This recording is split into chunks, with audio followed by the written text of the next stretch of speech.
Well, hello everyone. Welcome to another live stream on History by Podcast. And tonight I'm joined by Gary Greenberg. Tonight's topic is based on his book titled 101 Myths of the Bible: How Ancient Scribes Invented Biblical History. And tonight we're going to go over 20 of those myths. The last time we went over 30 of them, and the time before that, we went over 10 of them.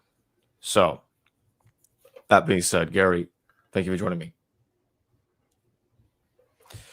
And again, the link to purchase the book will be in the description below, and it will also be in the pinned comment. So let's continue from where we left off last time. We're at myth 43. God confused the common language of humanity and scattered people about the world. What is that story based upon, Gary? Well, I'm just going to just get down to my page in the book if I need it.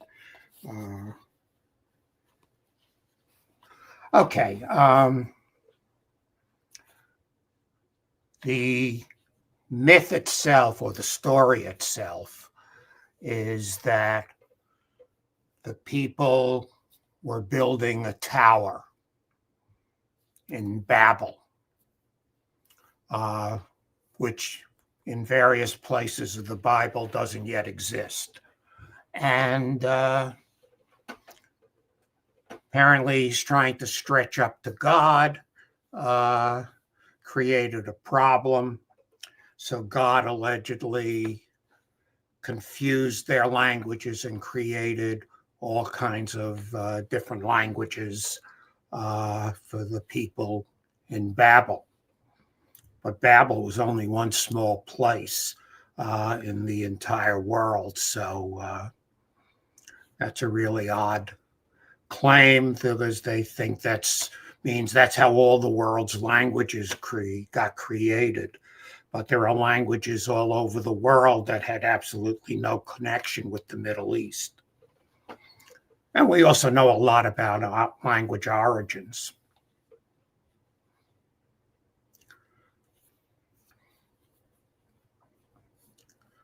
And in the 44th myth, you go over the ark landed on the mountains of Ararat.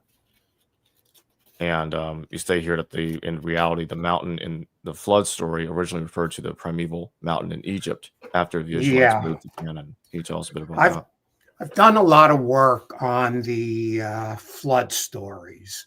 From the perspective of the documentary hypothesis, the flood stories are part of two groups. Part is at J, what they call J, and part of it is in what they call P. J stands for the use of the term Yahweh as part of the storyline, and P stands for priestly. Although in Genesis, there's some question as to whether priestly was the same category as priestly in the rest of the 5 books and the other 4 books. So we have the story about the ark landing on the Mount Arafat. Now, Arafat's part of a large mountain range, not just a single mountain stemming up. And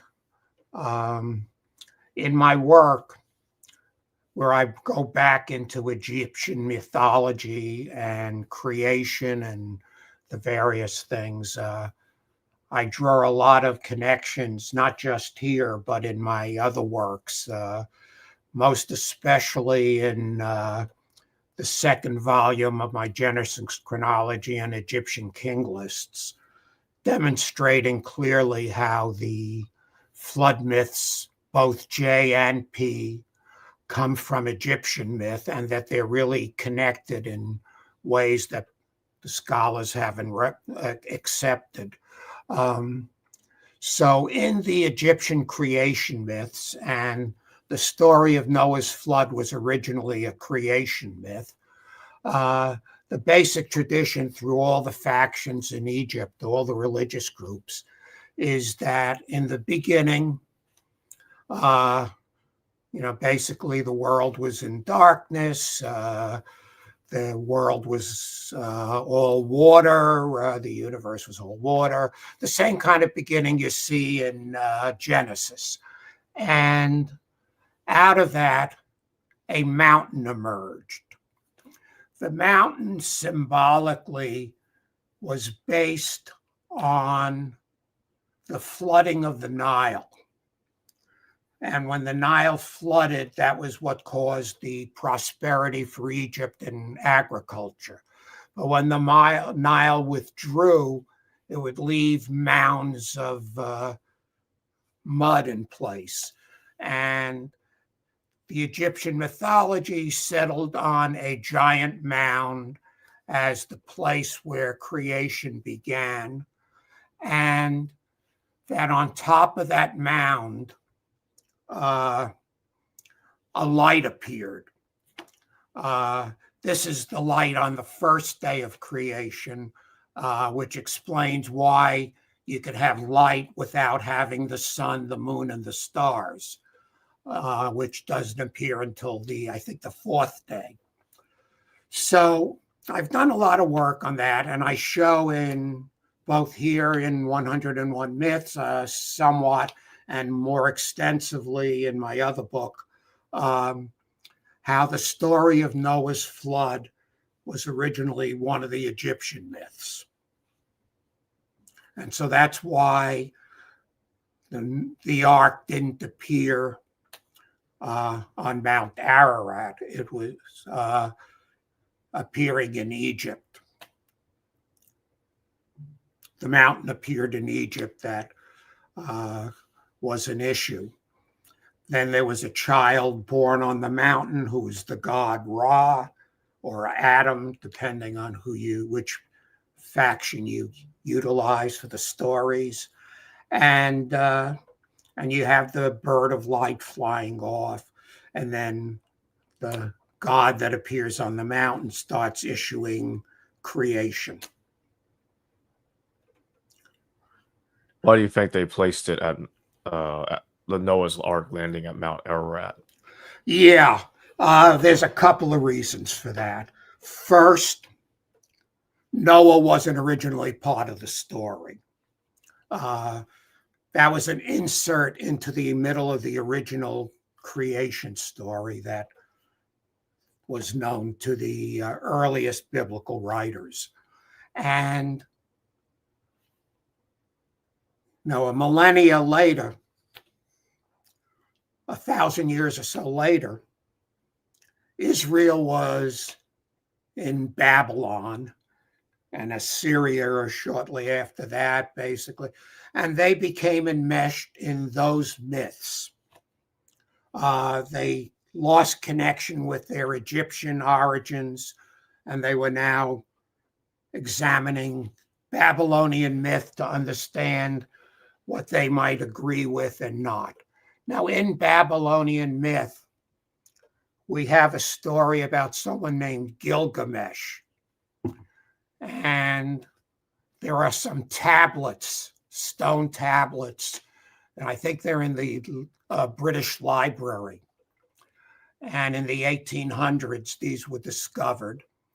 And then one day, one scholar was studying the tablets, and they found a story about a universal flood that wiped out humanity and events related to that. And then there were other writers, Babylonian era writers, who were preserving these myths. And there were even some way earlier that had portions of that storyline. And in the Babylonian history, they had a sequence of 10 kings in the earliest creation story. And the flood happened with the 10th generation.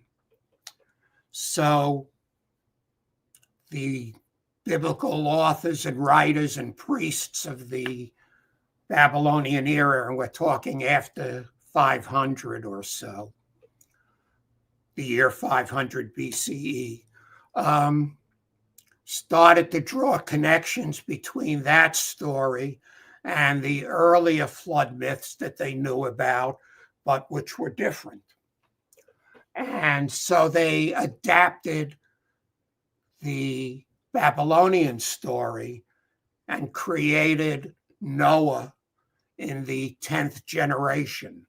Noah would have originally been one of the members of the early creation story.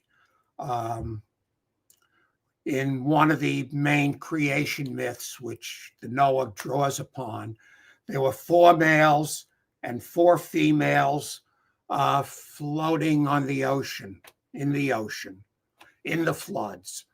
And together they brought and created the first god on the mountain. And in the Noah story, there's actually a child born on the ark. So those 4 males and 4 females basically are the same as the 4 males and 4 females in the Egyptian myth. And the child born on the ark was originally the god Ra, who appeared on the mountain.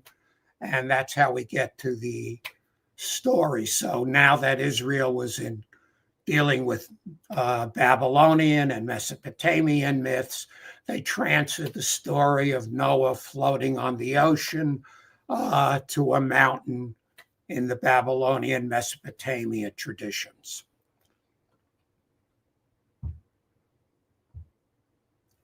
What about the sons of Noah? Okay, so the biblical story moves on. And after the flood, we get a story about what's called the family of nations, that a family of nations developed from the sons of Noah. Noah had 3 sons, and Ham, Japheth, and Shem. Shem is the origin of the name Semite. That's where we get the name Semite from, although the term Semite is never used in the Bible. But Shem is the branch that leads to Abraham, Isaac, and Jacob, and the rest. So the 3 children of Noah are said to have had sons, and those sons had sons, and some of those sons had sons. And I think there were 72 in total. And they tried to create a table of nations, which really didn't get done until probably after the time of David sometime, and probably not until after Israel was in Babylon. And the table's a really screwed up table. Nations that should be there are not there. Nations that didn't exist are created there. All sorts of things like that. There's a lot of duplications and so forth.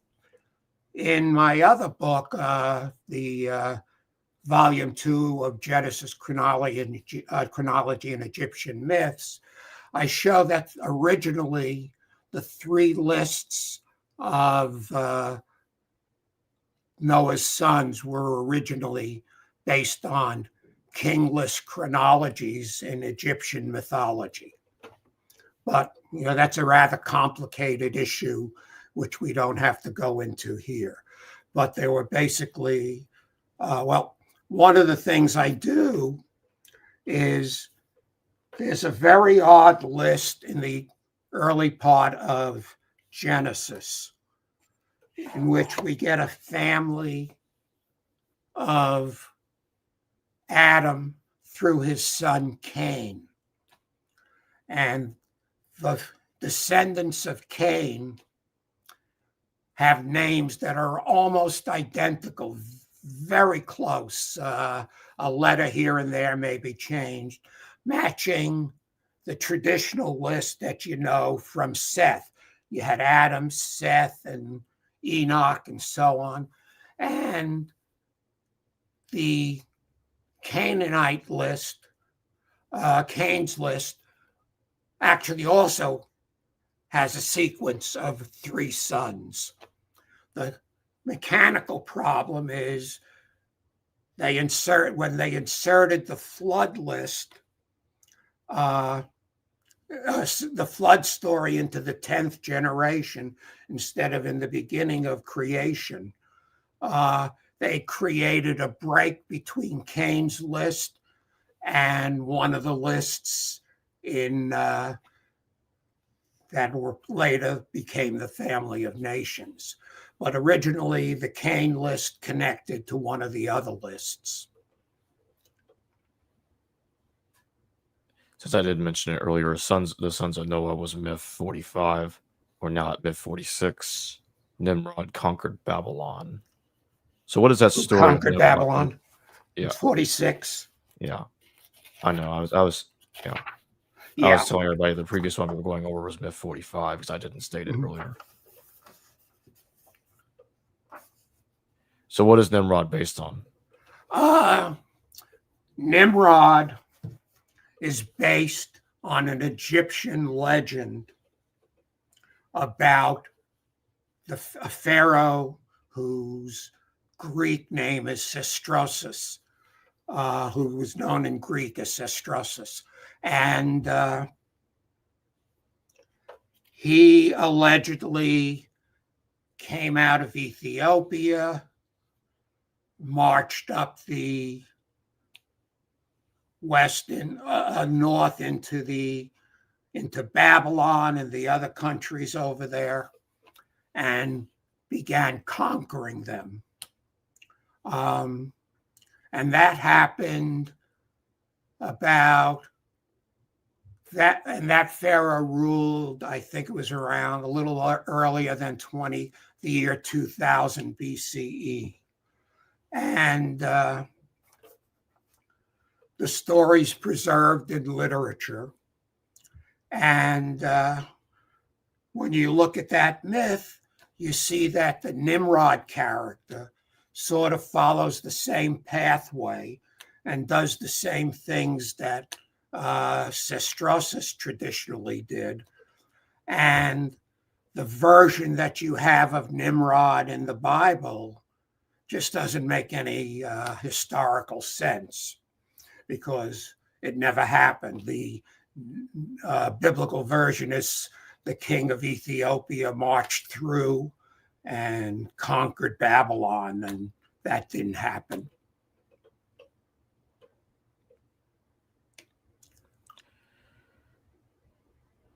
Now we're at myth 47. The sons of Ham were Cush, Mizraim, Phut, and Canaan.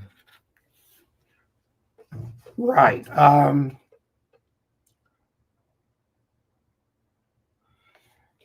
Yeah, there are some parallels there to a Greek myth relating to the Danoi. The Danoi was one of the names Homer used to describe the Greeks in the war against Troy. And if you look at the list, Ham, whose name is actually Chem, not Ham, like he's not the ham you carve on Thanksgiving. It's Chem, like in chemistry.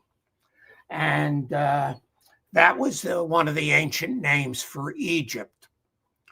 And Cush is Ethiopia. Mitzrayim is the biblical and Egyptian name for part of Egypt, and Phut, Mitzrayim and Phut represent Upper and Lower Egypt. Those were the two main divisions of Egypt. Northern Egypt and between the delta of the Nile was the Lower Egypt, and the Upper Egypt was the land south. And Canaan, of course, is the land of Canaan. And what's intriguing about this from a theological standpoint is that traditionally the people of Canaan are described as Semites in modern talk. And Abraham and his brothers and all that, and Ishmael and Isaac are brothers with Arab connections. But the fact of the matter is, Canaan and Egypt are not Semitic people in the Bible. They're Hamitic. So there were all these nations that are supposed to be Semitic nations aren't Semitic nations. The reason we call them Semite is that the language they speak was similar to Hebrew. The language is spoken in Canaan and in Egypt and elsewhere are largely Babylon and Mesopotamia, are largely languages that are close to Hebrew and are often interchangeable in many ways. The words are often the same, a lot of similar grammar, and so forth. So because of the language, they're called Semites. But language isn't an ethnic group. It has nothing to do with ethnicity. English is partially comes from Latin, and we're not Latins. Similar, English is also from German, and we're not Germans. We're Americans. It's not an ethnic identity. So you have a lot of, that kind of stuff in the theological history. And when, I don't want to get into too many controversial issues, but I think that's one that's interesting to mention from a theological standpoint. So now we're at mid 48. Abraham came from Ur of the Chaldees. Mm-hmm.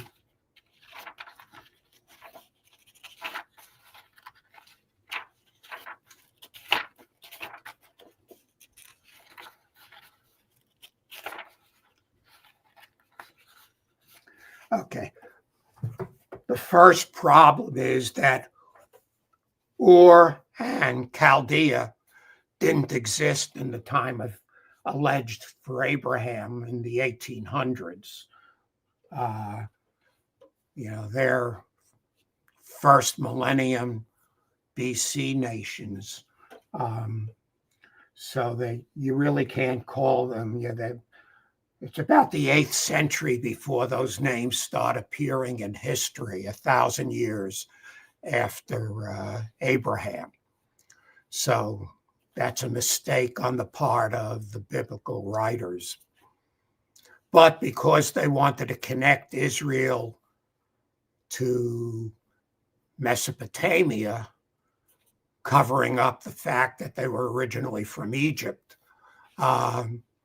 they tried to give names from their time period to earlier events that couldn't have been from Mesopotamia. The names were not accurate.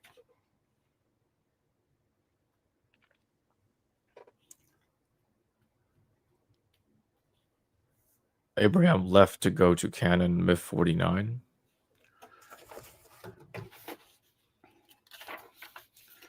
Okay, yeah, this is an interesting one. After Abraham goes to Egypt and because of a famine, allegedly, and then leaves Egypt, allegedly according to the Bible, and goes to Canaan. There's a literary problem. There's the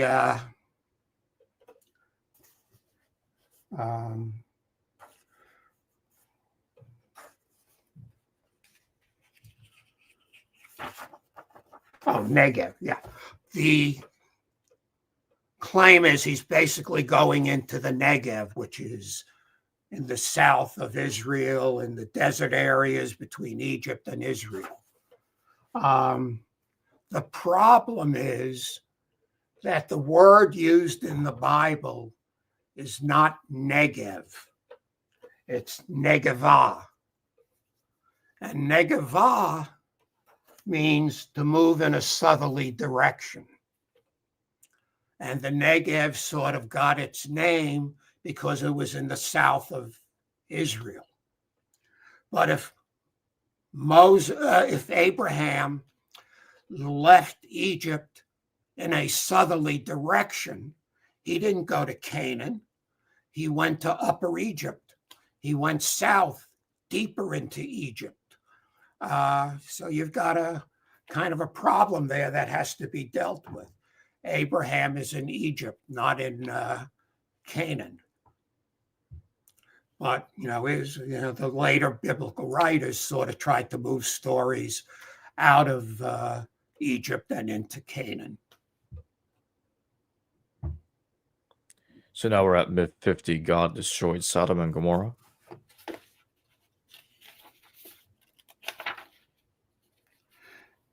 Yeah, nobody knows where Sodom and Gomorrah were. They've never been discovered, although different people will claim at different times, oh yeah, it's over here, it's over there. But there was no Sodom and Gomorrah, and they never existed, so he couldn't have destroyed it. There are other aspects of the story. They claim it was a lush area at one time, but, it's probably the Dead Sea area where there was a deeply heavy salt concentration. That's why it's the Dead Sea. The levels are so steep. So, they developed a myth around it. But then they have some legends about battles that were fought and so on. But the chronology is all off.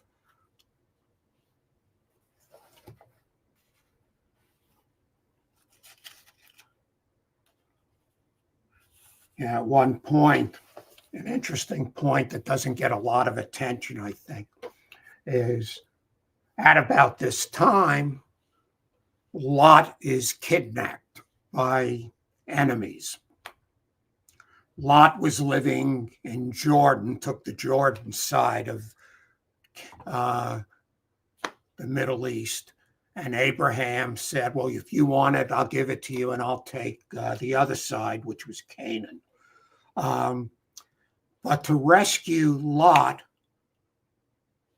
Abraham has an army of over 300 soldiers. Who has an army of 300 soldiers in that time and place? Minor kings. Kings have soldiers.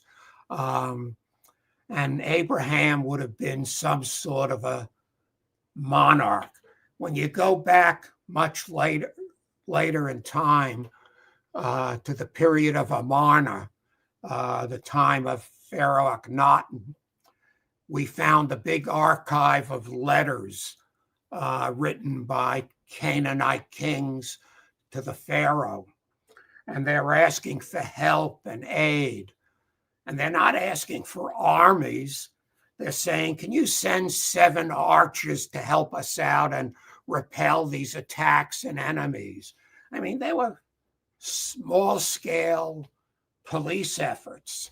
And here's Abraham with an army of 300 soldiers. That's a massive amount.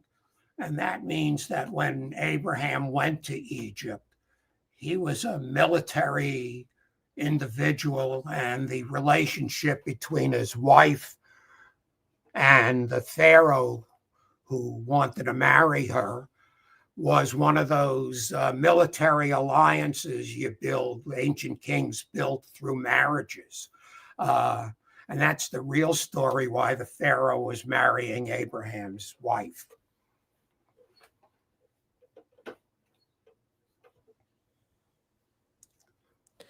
So now we're at myth 51. Lot's wife turned into a pillar of salt.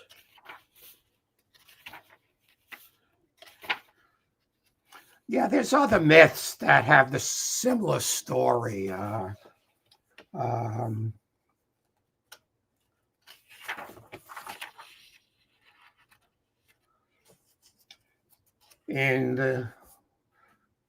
you have the story of Orpheus and Eurydice. Is it Eurydice? Yeah, Orpheus and Eurydice. Eurydice was stuck in hell as part of the god of hell's arrangements, and Pluto and Vulcan, and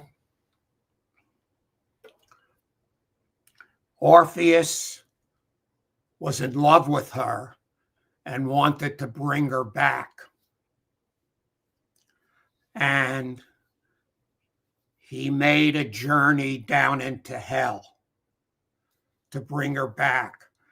But he had a deal. I forget who he made the deal with. I think it was before he went down, but it might have been after.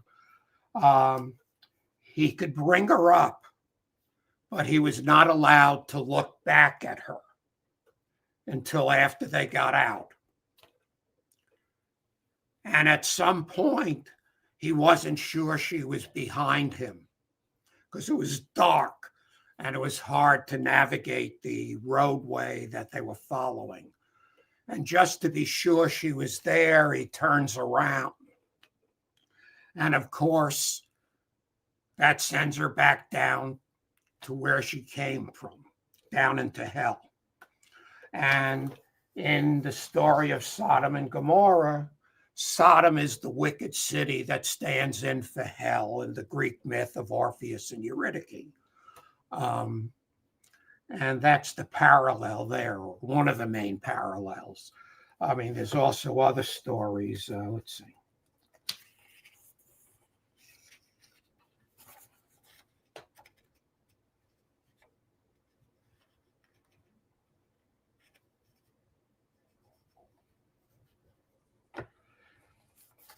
Yeah, there are some battles. Let's see.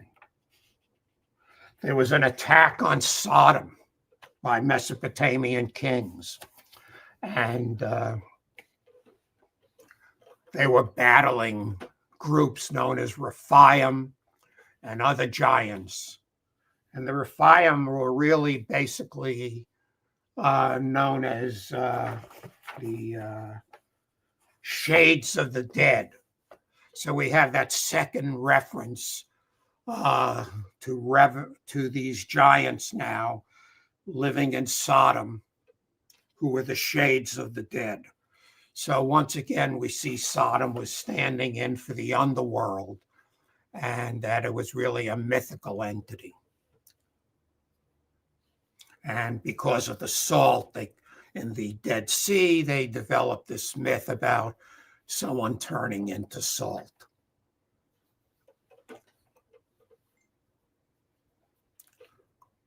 Myth 52. Lot fathered Ammon and Moab.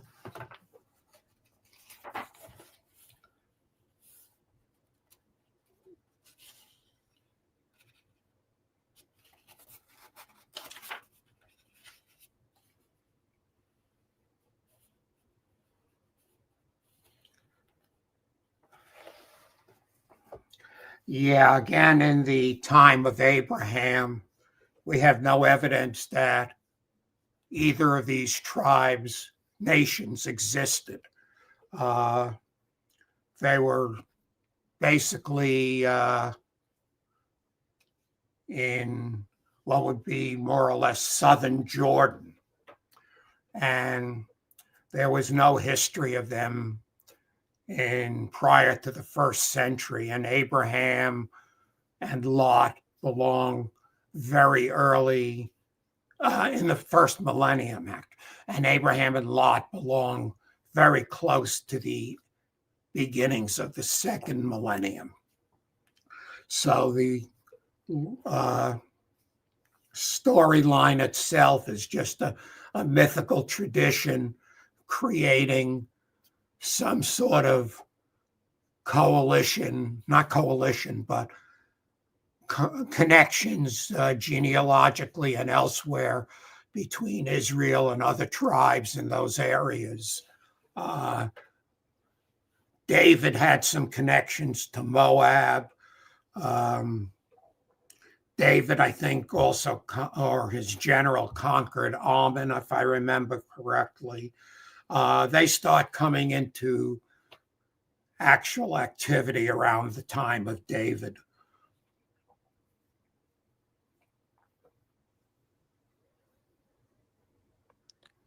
So now we're at myth 53. Abraham pretended that Sarah was his sister. Yeah, I think I touched on this a little bit.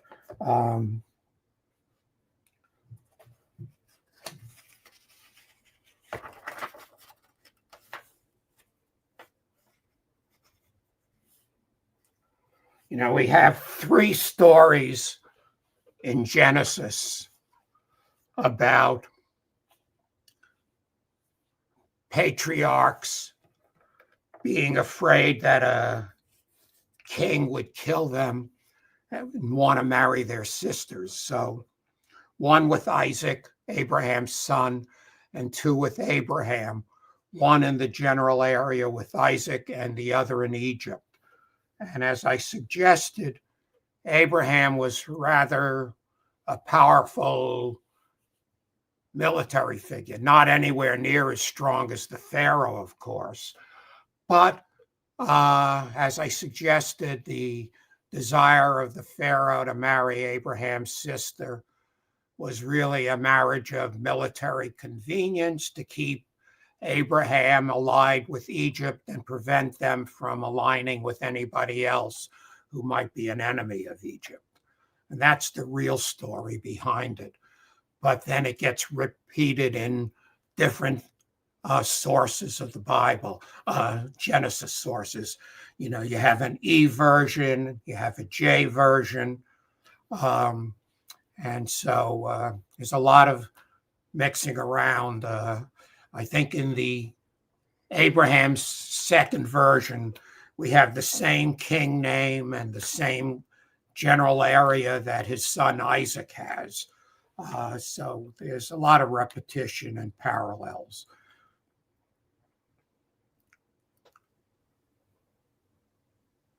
Now we're at myth 54. Jacob and Esau fought in the womb. Yeah. Here we get back to Egypt in terms of mythology. It's a little complicated to give in 1 sentence or 2, so I'm going to take a couple of minutes here. One of the most important legends, myths in Egyptian history concerns Osiris, Horus, and a god known as Seth. There's no official story about all of them, but the main story is that Osiris, Horus, and Seth were brothers, and they were part of the creation myth.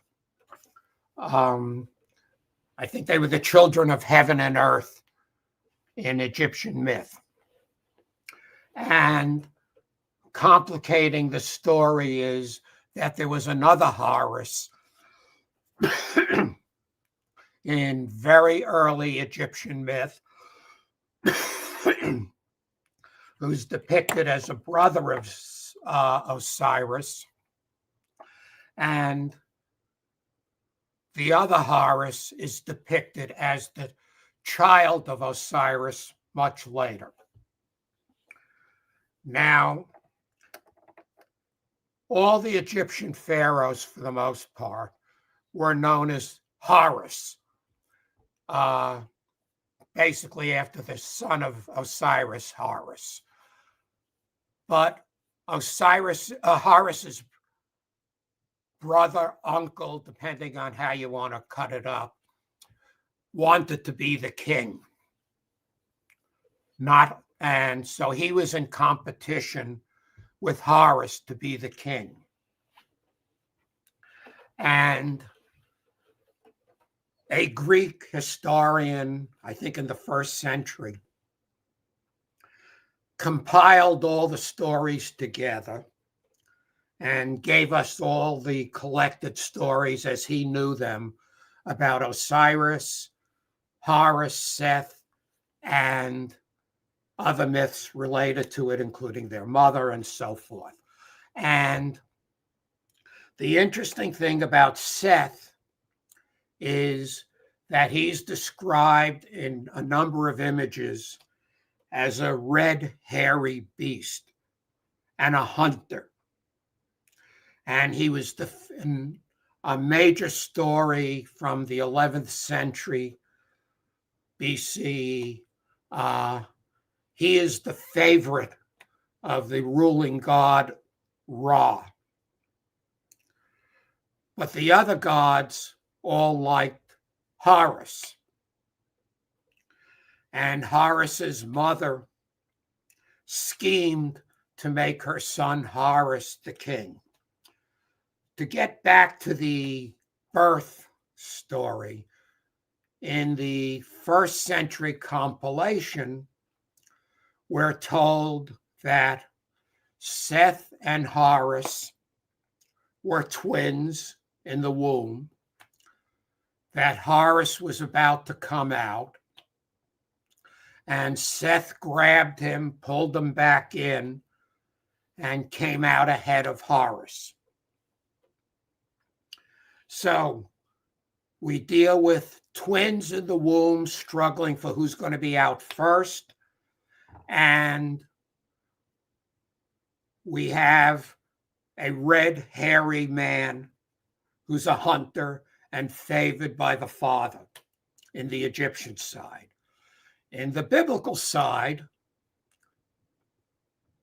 Isaac favored his son Esau, who was a red, hairy man, a hunter, and was the favorite of the father to be his successor.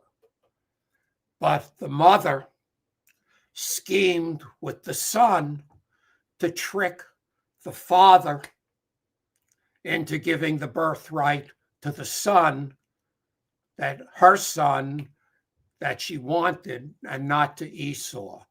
Just as in the Egyptian stories, the mother schemed with the son to get the king to choose her son and not Seth. And it's really remarkable how much similarity the stories of Horus, Osiris, and Seth have to the biblical stories of Jacob and Esau and Isaac. It's incredible. And the mother.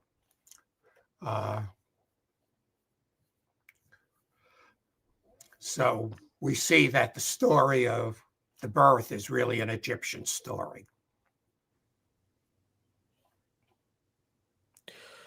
Myth 56. Jacob dreamed about a ladder to heaven. Yeah.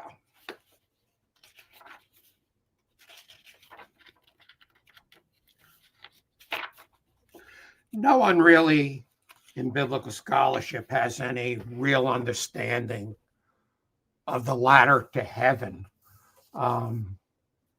It's just a story for the most part to them, maybe signifying the relationship of Jacob to God in some manner. But in Egyptian history, the ladder to heaven is a major, important storyline. And the symbol of the ladder to heaven has to do with Osiris.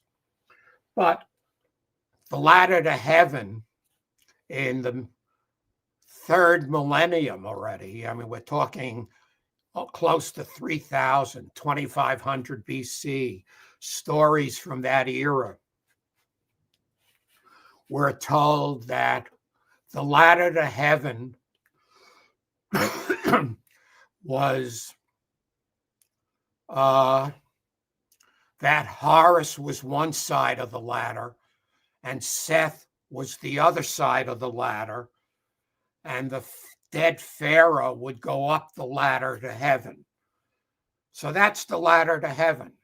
It's Horus and Seth, the brothers Jacob and Esau, form the ladder to heaven. And the story of the ladder to heaven appears in close proximity to the problems between Jacob and Esau. And it's related to Osiris, who was the ruler of the afterlife, who judged who went up the ladder to the afterlife. And while every pharaoh was known as Horus, the son of Osiris, when that pharaoh died, he was known as Osiris. So Osiris basically goes up to heaven on the ladder made up from Horus and Seth. There are also two Seths. There's good Seth and there's bad Seth. In the early part of the history, before the year 1000 or later, Seth is actually a good guy who protects Ra from venomous enemies in the underworld. But for reasons I could go into later if it comes up, but we don't have to go into here now, Seth came to be viewed as a bad guy sometime after the year 1000. And there are stories connected to him as the bad guy. And I can get into that later if it becomes relevant.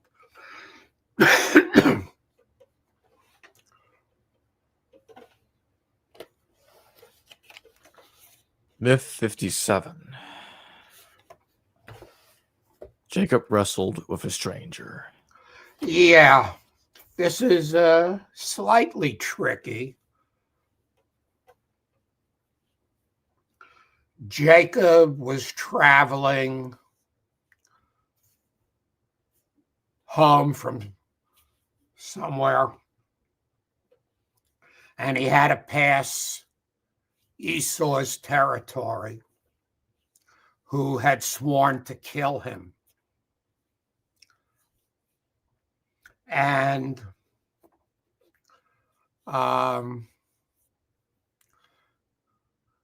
but Esau at some point wants to make a deal or straighten things out and invite him to dinner. And that goes back to the story, Egyptian story about the conflict between Horus and Seth for kingship. But here, what happens is Jacob at night begins to have a battle. Someone comes and confronts him, and they wrestle. And the wrestler grabs Jacob by the thigh, giving him a limp. That gives him a limp compared to the limp that you had in the grabbing of the thigh in the original Horus Seth birth story. Anyhow, in this story, Jacob thinks he saw the face of God during this wrestling and that he was wrestling with God. In fact, the very first thing he sees when he wakes is the face of Esau. And it was really Esau he was wrestling with. And it was he and Esau that had this struggle. Esau who caused the damage to the thigh. And when Esau invites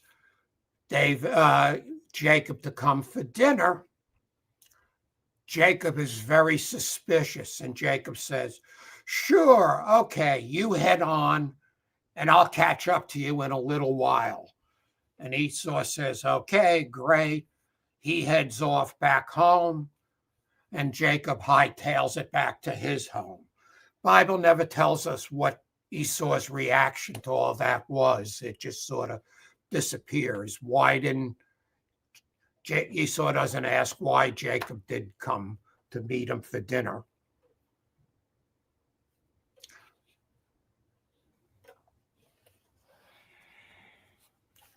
Myth 58, God changed Jacob's name to Israel. Yeah. In the story we just read, or just talked about, God changes the name of Jacob to Israel. And this happens, I think it's at Penuel, and I think that means face of God, which is where Jacob wrestled with whoever he wrestled with. And Penuel was closely related as an important city early on after the breakup of the United Monarchy by the revolution of Jeroboam, who led the 10 nations away from Judah. And he made Penuel one of his important cities. So this is a myth that gives some cachet to the city of Penuel. But there's a second story I think in Judah, where Jacob gets the name of Israel. First time, I think it's the first time that happened. And so he's called Israel twice. God names him twice. Why God would have to do it twice doesn't make a lot of sense, but they represent different factions, political factions of Israel, as to trying to get credit for the name Israel and relate it to Jacob.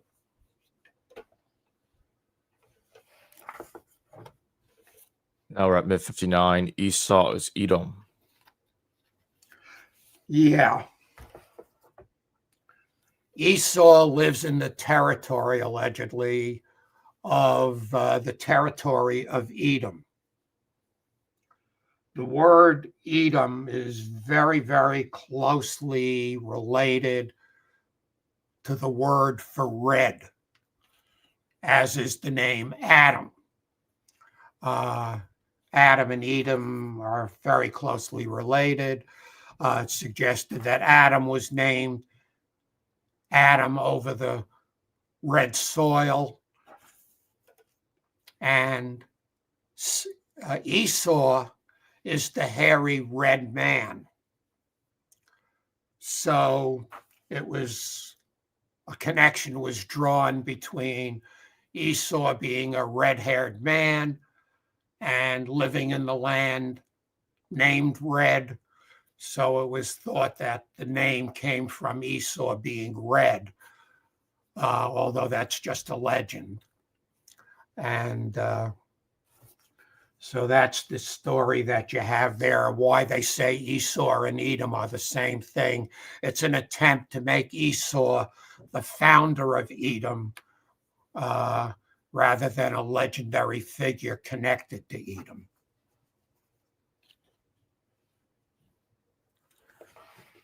All right. We are now at myth 60. Jacob buried Rachel in Bethlehem. Yeah. There are two stories about the burial of Rachel. One in Benjamin, the tribe of Benjamin, and one in the land of Judah. They were enemies and rivals. Saul was the first king from Benjamin. David overthrew Saul. So you have rivalries over that. And so each made up a story about where Rachel was buried.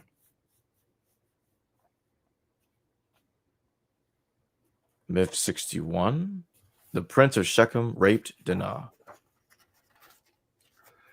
Okay. This is a combination of stories largely related to a Greek myth, which to a large extent originally came from Egypt to the Greeks to Israel in a dual fashion, both from Egypt and Greece. The story starts out, there's a non-Israelite family living in the city of Shechem. The king is named Hamor, and he has a son,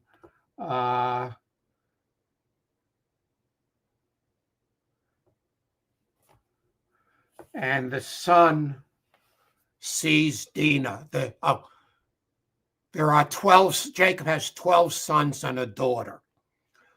The daughter is the daughter of not Rachel, but the other wife. And along with, from the same grouping as Judah. And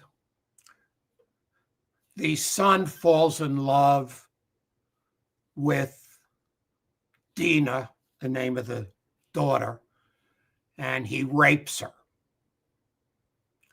And the sons of Jacob are horribly, horribly upset over this. But the father comes to Jacob and says, "My son loves your daughter so much. Let's arrange a marriage for your son, your daughter, and my son." And Levi and Simeon very deceptively say, "Okay, but we have a problem. You are not circumcised, and that would be an offense to us if you had a marriage and you weren't circumcised and your city's males weren't circumcised." And the king of Shechem says, "We will all become circumcised in order to arrange this. And your sons will marry our daughters, and our sons will marry your daughters, and we'll all get along happily."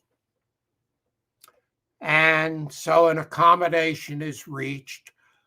And on the third day, when all the sons of Hamor are in agony and pain over the circumcisions from their adult life, and Levi and Reuben snuck into the city and started slaughtering all the children, all the people, all the sons of Hamor, and clearly wrecking the marriage arrangement.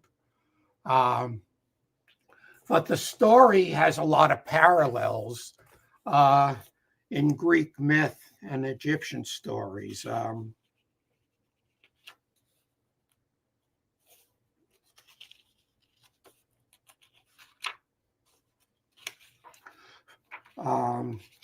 For one, there's in the story I mentioned from the 1100s, known as the contendings of Horus and Set. There's actually a story about Seth raping Horus. And the name Hamor in Hebrew means red ass. So Hamor is standing in for Seth. And eventually in the Egyptian myth, the impression is created through his mother's magic, between Horus's mother's magic, that Horus had raped Seth, not the other way around, giving him a better claim to being king. So we have a parallel in the raping of Dinah. Now we have the destruction of the rapist there. But there's also a Greek story. Let's see here.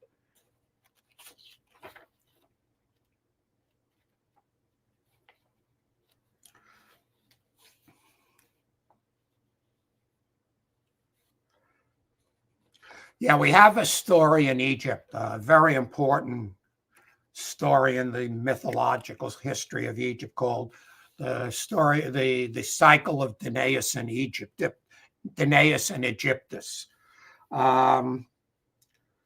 They were twin sons, not surprisingly now, just like Horus. I'm sorry, just like Jacob and Esau, and Seth and Horus. And Danaus ruled over Libya, and Egyptus conquered Egypt and named the country after himself. And Danaus was fearful that his brother would want to kill him. Traditionally, Libya was a rival of Egypt. And he fled from Libya into Greece, the city of Argos. And he persuaded the ruler to make him king. And Egyptus proposed to work out a deal where his sons would marry Danaus's daughters, and Danaus feared that there was a plot on his life, so he gave his daughters pins, long, sharp pins to put in their hair. And that night, when they were in bed with their new husbands, they were to take the pins and use them to kill their husbands, the sons of Egyptus. So you have basically another close set of parallels here with the killing of the feared family and so on. So while not either story is precise, you get very close relationships.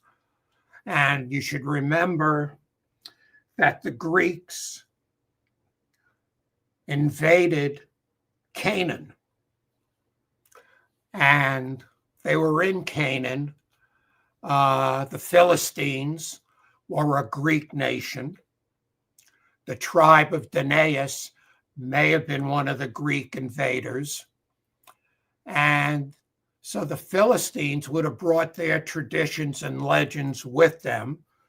The story of Samson has a very close connection between Samson and the Philistines. Samson was from the tribe of Danaus. The Philistines occupied 5 cities along the Mediterranean coast. So you have a strong Greek component coming into Israel, and you have an earlier Egyptian component coming with Israel into Canaan.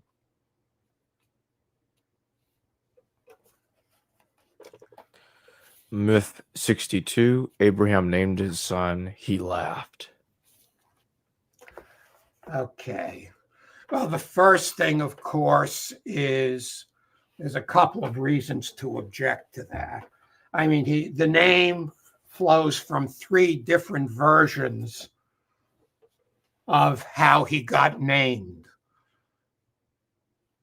Abraham and his wife were 90 and 100 years old and had no sons or children, or his wife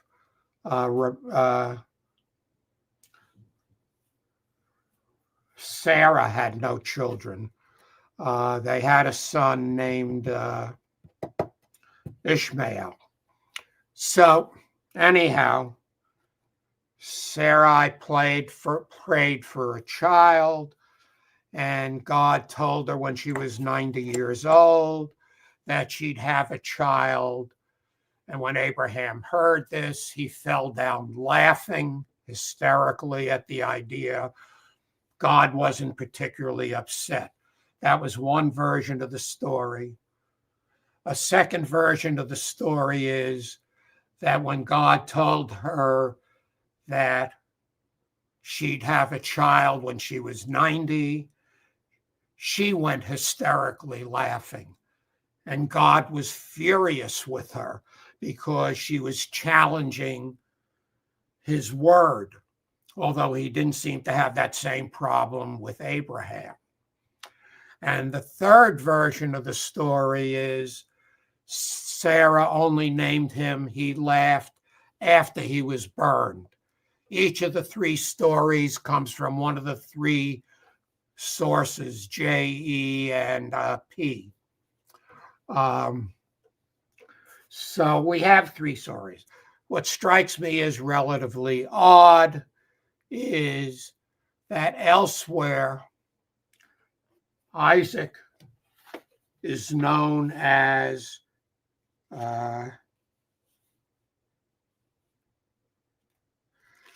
one of the names they had for God was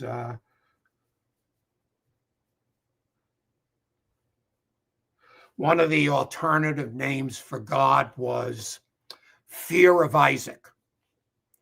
How that evolved, I have no idea, but on a couple of occasions, God is referred to as the fear of Isaac.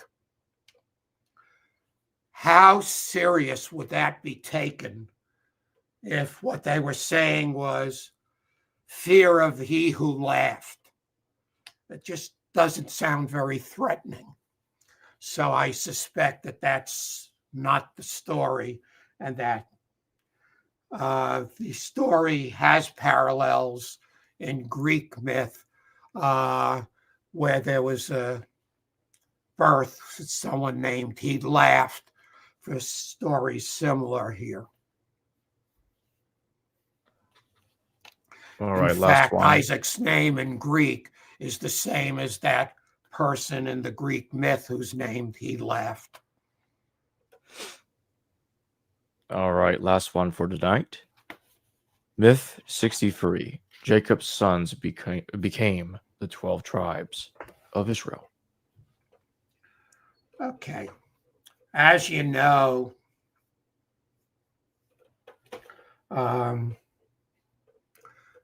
Genesis is just loaded and loaded with lists of descendants and ancestors and so on and so forth.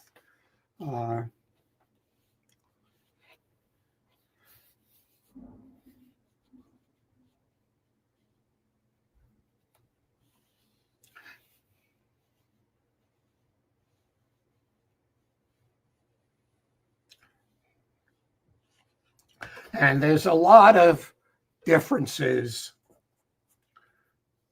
in the tribal history. One of perhaps the oldest passage that seems to be an original passage from ancient history is the Song of Deborah,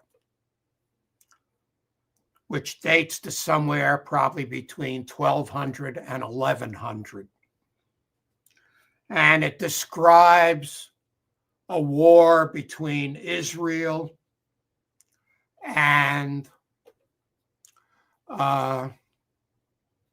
Canaanite kings. And as part of the story,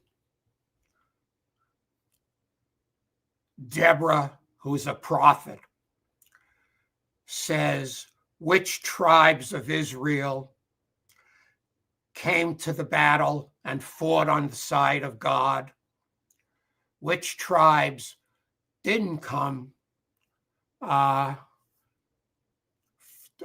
help Israel? And which tribes did defend Israel? And the tribes that did defend Israel were primarily the core tribes in the central part of Israel that formed the northern kingdom of Israel.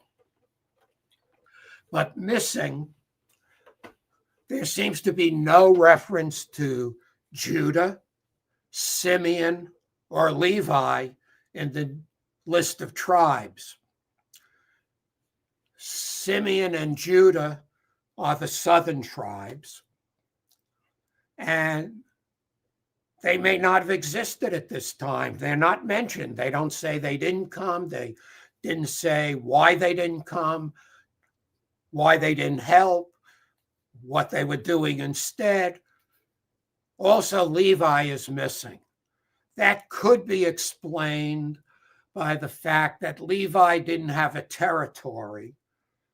Levi was given sanctuary cities in other tribal territories. They didn't have their own territory. So it's possible that members of Levi fought with the tribes whose cities they lived with, but we don't know that, and they're not mentioned. We also have 3 tribe names that aren't tribal names for Israel. We have Gilead, we have Machir, and we have Meroz. And Deborah says, cursed be Meroz for not coming to our side. Who Meroz was, nobody knows. That's the only mention in the entire Bible of Meroz, but it appears to be one of the tribes of Israel. And that disappears from history. Gilead and Machir are not the names of tribes of Israel, but the issue isn't that easy. Gilead at one time is a territorial name for the 3 tribes on Jordan's side, Reuben, Gad, and half Manasseh. Manasseh had part of its territory that it conquered on the Jordan side, and the rest of its territory on the other side of the Jordan in Canaan. One of the children of Manasseh was Machir. So it's possible that Machir was the original name that later became Manasseh after they conquered the northern part, the Jordanian part of the tribe. The tribe of Gad is in Gilead. So it's possible that Gilead may have been an earlier name that incorporated Gad, but that Gad came out in its own right at a later point. But you really have a mess here of tribal names. The second thing is there are 13 tribes in Israel, not 12. The reason you have 13 tribes is that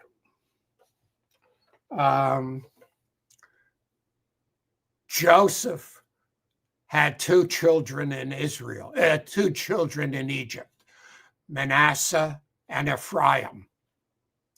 And Joseph received a double portion in the land distribution, one of which went to Ephraim and one of which went to Manasseh. So you have 12 tribal distributions, 13 tribes, and when they're not talking about land distributions, Levi is one of the 12 tribes. When they're talking about the land distribution, Levi disappears, and it's the 12 tribes with Manasseh and Ephraim replacing Joseph. But further complicating it is in the beginning of the book of Judges, we're given another story about the conquest of Canaan, and we're told that the house of Joseph was one tribe and that Ephraim and Manasseh were other tribes. So now they're making up 3 tribes out of what was originally one tribe broken up into 2 tribes. Then we have another problem. When a prophet tells Jeroboam that he's going to take away the tribes, everybody but Judah, from the kingdom of Israel and break away, he tears his robe up into 11 pieces, and he says, these are the tribes of Israel that you'll take. And he gives 10 pieces to Jeroboam. And then there's 1 piece for Judah, a 12th piece. But who's the 11th piece for? We don't know. There's supposed to be 11 tribes and 1 tribe. But 1 piece isn't distributed. It also doesn't make a lot of sense that Simeon, south of Judah, would go in alliance with Jeroboam in the north, because they'd have to go through Judah to do that. And Judah wouldn't let them do that, I'm sure, since they're going to war against the northern tribes to bring them back into the coalition. So you have that problem also. So there's a constant mix-up. One of the reasons you might have a mix-up is that David may have done everything he could to obliterate the tribe of Benjamin, to avoid anybody coming back to try to take the kingdom back from David and give it back to Saul's family. So that could be the problem, that Benjamin's family was wiped out. So there really was no tribe of Benjamin much anymore, and they disappear. Although we find in the New Testament that Paul claims to be from the tribe of Benjamin. So how that was continued down to Paul's time, I'm not sure. And just to remind everybody real quick before we close, the link to purchase the book 101 Myths of the Bible will be in the description below in the pinned comment. That being said, Gary, thank you for joining me tonight. Hello viewers, thanks for watching this video from the History Valley YouTube channel. Please don't forget to subscribe and hit the notification bell. And if any of you wish to further support this channel, please consider checking out this channel's Patreon page and becoming a patron, and or donate through PayPal or through Super Chat during your live stream. Thank you.